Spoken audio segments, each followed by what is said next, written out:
তেলফরিদ সেই জাকার হোসেন আমার এই মালিকানা জায়গা এই যে রাতের অন্ধকার 1টা বাজে এই বেকু মেশিন লাগাই দিয়ে আমার জায়গা দখল করতে চাইছে। আমারে মারিয়ালে বেলায় হুমকি ধমকিদের। সে একজন আওয়ামী লীগের কর্মী, আওয়ামী লীগের নেতা। আর আমারে বলে যে আমি আওয়ামী লীগ করছি। আমি বলছি আমি আওয়ামী লীগ করছি, আমার জায়গা জমির ভয়ে আমি আওয়ামী লীগ করছি, আমি তো আর কারো ক্ষতি করি নয়।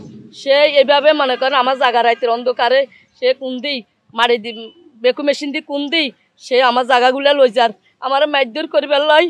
দুয়াইতে আমরা 5টা মহিলা আইছি, 5টা মহিলারে কিরিশ লইলে দুয়াইছে।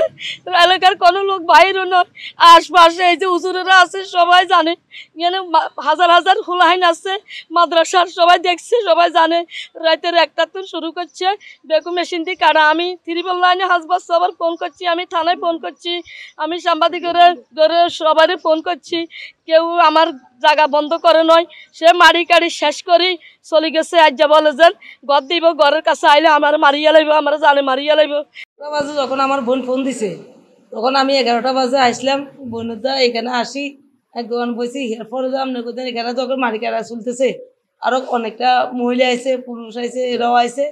যখন এদিকে যখন গনাইছে তখন আপনার কাছে তারা যখন দৌড়াইছে, দোয়ানির লগে আমরা একজন এক মিনিট চলে গেছি। যাওয়ার পিছতে একটা মানে মেয়ে 18 বছরের, ওরে আর খুঁজি পাই না পাওয়াতে আমার বোনের রাতের 1টা বাজে ফোন দিছে পুলিশের কাছে। পুলিশ এখনও আসে নাই। পুলিশ ফোন দিয়ে আরেকটা নাম্বার দিছে ওনারে, ওই নাম্বারে ধরে নাই। 22 সালে আমাদের এই বাড়িটা ধরেন ডোজার মেশিন লাগাই, বেকু মেশিন লাগাই আমাদের কাটে নিয়ে গেছে 10 ফুট। তো আমরা তারপর আমরা কাগজপত্র দিচ্ছি যে আমরা বাউন্ডারি করছি, আরও 3 ফুট রয়ে গেছে, সেটাও নেমু আর কি। এখন এই জায়গাটা নিয়ে অন্তত এদের সাথে আলিদ মাসের সাথে ঝামেলা ছিল যে 30 বছর।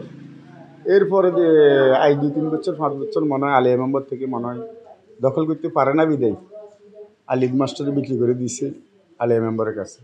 মানে আলিয়া মেম্বারও দখল করতে পারতেছে না। কালকে রাতের প্রায় 11:30টার দিকে আমাদের কাছে কল আসে যে আমাদের জায়গাতে ওরা বেগু মেশিন দিয়ে মাটি কাটতেছে। তো এটা শোনার পরে আমার আম্মু, আমার খালা সহ 4-5 জন আসছে। আমরা পুরুষে আসছি, আমরা গণাইতে পারি না এখানে।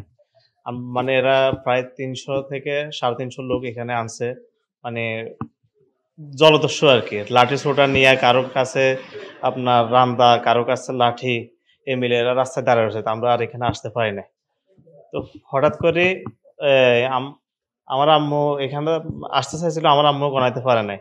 এটার ভিতরে আমার একটা খালা নিখোঁজ হয়ে গেছে, কালকে রাত থেকে ওনারা পাইতেছি না। আমাদের একটা প্রশ্ন হলো, সেটা হলো যে ওনাদের যদি জায়গা হয় তাহলে রাতের অন্ধকারে কেন কাজ করতেছে।